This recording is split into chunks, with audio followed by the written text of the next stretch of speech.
Welcome home. Oh, did I spook you? Sorry about that. I pulled in just a little after you, so I thought I could catch up if I hurried. Not my fault that you're so easily spooked. What? Hey! I thought we agreed no violence in this household. Oh, okay. Truce. You're a mean one. Nasty.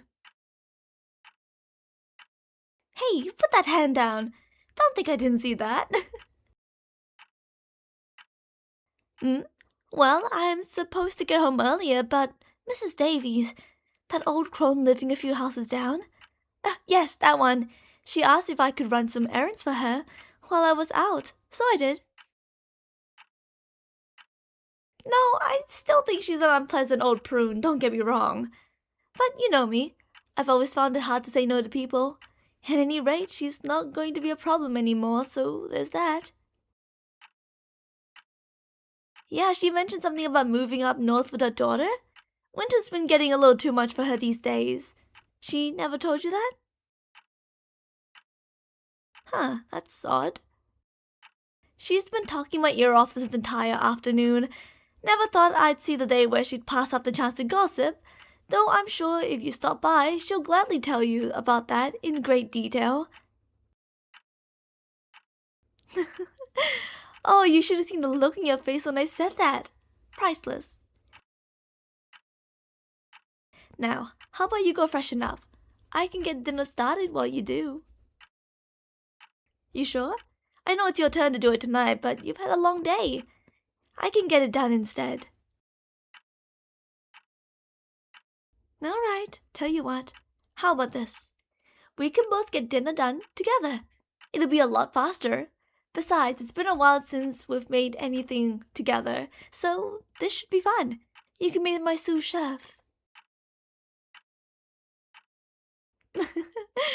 Okay, you have a point. We're equally as bad.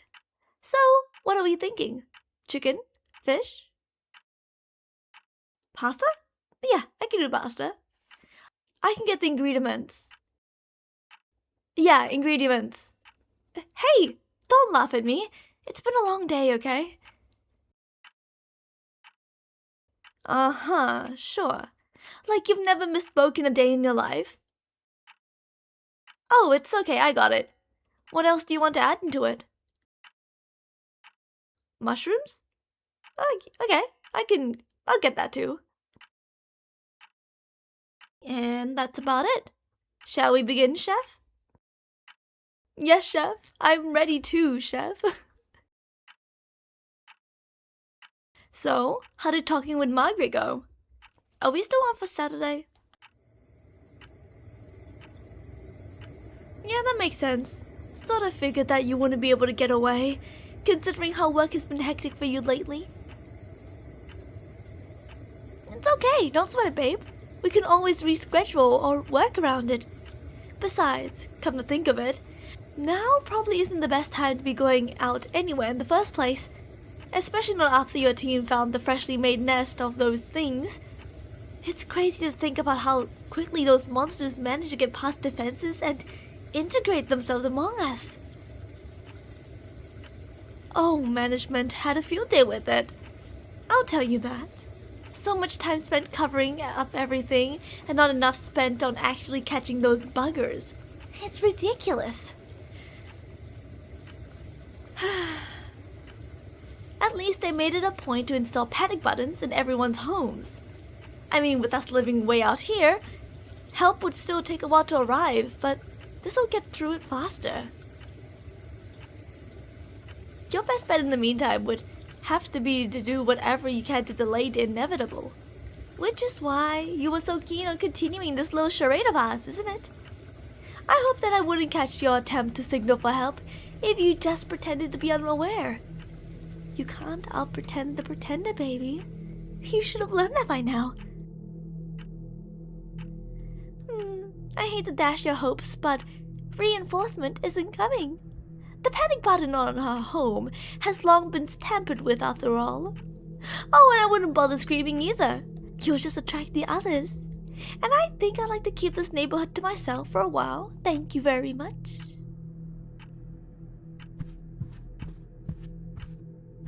Come on now, don't run from me, sweetheart. You've had zero problems cozying up with me a while earlier. How'd you find out?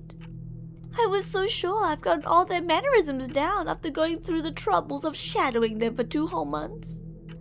Was it the late return? The Mrs. Davies cover story? I see. Oh, the mushrooms were a test. Of course, the one thing that would catch me out would be the damn mushrooms. I'll be damned. I guess I should have watched them closer, huh? The devil's always in the details after all. What do you think happened to them? The very same thing that happened to all of your neighbors, of course. I ate them.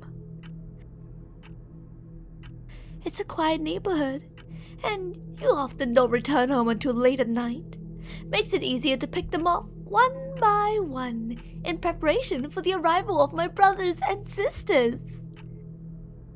Now, it was tricky at first, rotating between the shapes of multiple others to keep up appearances that this area was safe. But hey, the chance to get closer to a cute researcher like yourself with secrets to die for doesn't come by often.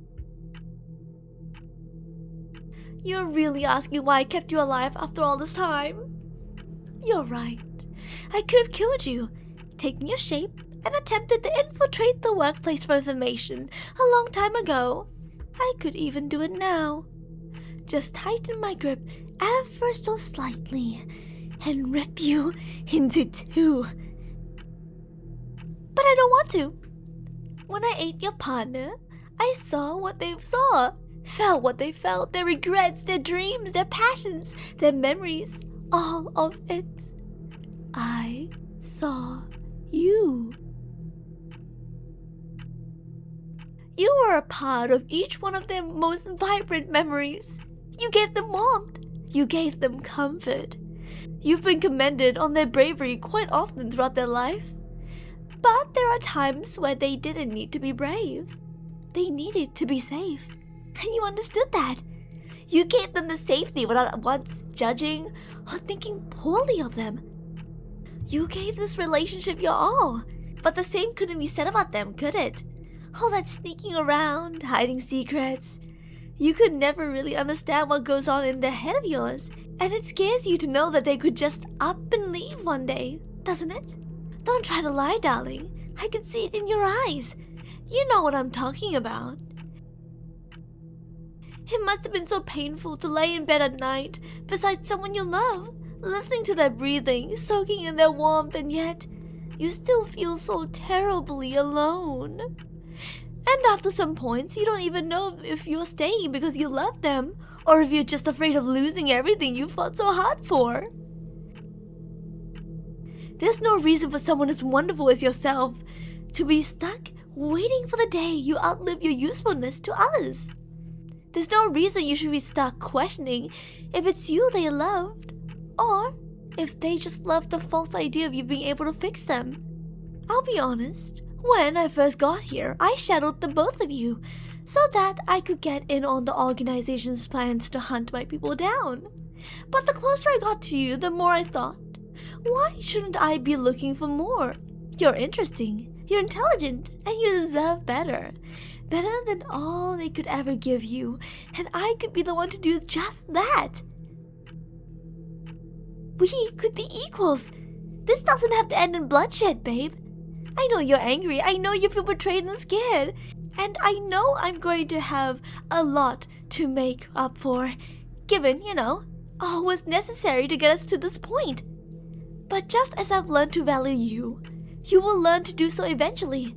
You'll learn to love me. So, don't be quick to say never. I'm sure you'll change your mind soon enough. Once my family's all here.